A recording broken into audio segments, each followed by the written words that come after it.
Chicago's West Side aims to improve the health and well-being of LGBTQ+ youth in the city of Chicago, and they have now expanded their partnership with some CPS high schools. Here to talk more about it, Program Director Reyna Ortiz and Director of Operations Paulo Colby. Good morning to both of you. Yeah, good morning. How are you? Doing all right. Thank you so much. Tell me about Task Force. Why is this so needed in the city of Chicago, especially on the West Side?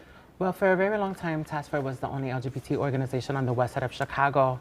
So to be on the west side and providing a space for LGBT youth to kind of express themselves, but also provide a multitude of services that are important. Yeah, well, Paulo, what kind of services are we talking about? And what age range are we talking about, too? So Task Force they're pretty lucky. We have a wide range of people. We actually have some people as young as 14, going all the way up into your 30s. But our programs can vary. So at the root of it, Task Force was founded on Vogue. So it's really just about giving people a safe space to exist. Sure. Which is not always something that's afforded to youth of color in some of the varying neighborhoods. But outside of that, we have a clothes closet. Great. We have a food pantry. We also do housing. So specifically, we work with organizations like Chicago House to provide trans housing, which is something that is more needed than what people can begin to understand. Reyna, when we're talking about youth on the west and south sides, tell us about the family dynamic that sometimes someone who's younger and cannot be living really on their own yet, they're not a fully formed adult, but they know who they are. And they tell their family, or they're scared to tell their family what sometimes happens, and what can be the outcome if they have an organization like Task Force to fall back on. Oh, that's a good question. So there's an undertone of mentorship at Task Force. You know, I've been in transition for 30 years. You know, so when a youth comes to me and is voicing their transition and things that they want, you know, we provide social support. The Vogue School, they get to be surrounded with youth that are just like them, but mostly is a level of mentorship provided at Task Force and guidance that we can do to be of assistance as they navigate things that society is still kind of shunning upon.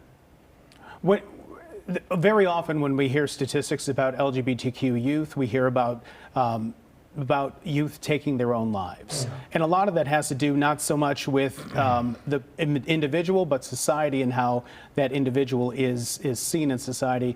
What can we do to better serve this community so we don't have those teenagers feeling alone and powerless?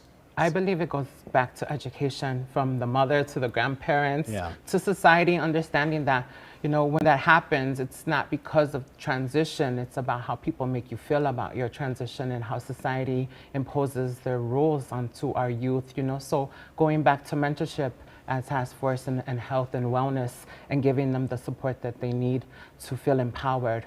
It's all about love, Paulo? Yeah, and I think people don't understand how beneficial it can be to just have places where you can just be, right? Where there's not really this expectation, you're getting to kind of just exist. And then from there, having organizations like Task Force being able to offer you all of the things, right? Because there's lots that we want people to do. We want them to excel in school.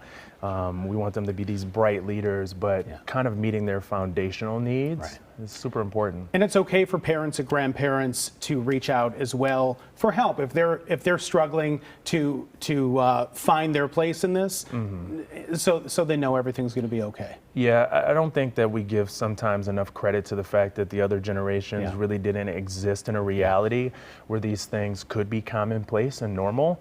So there really is this kind of figuring it out.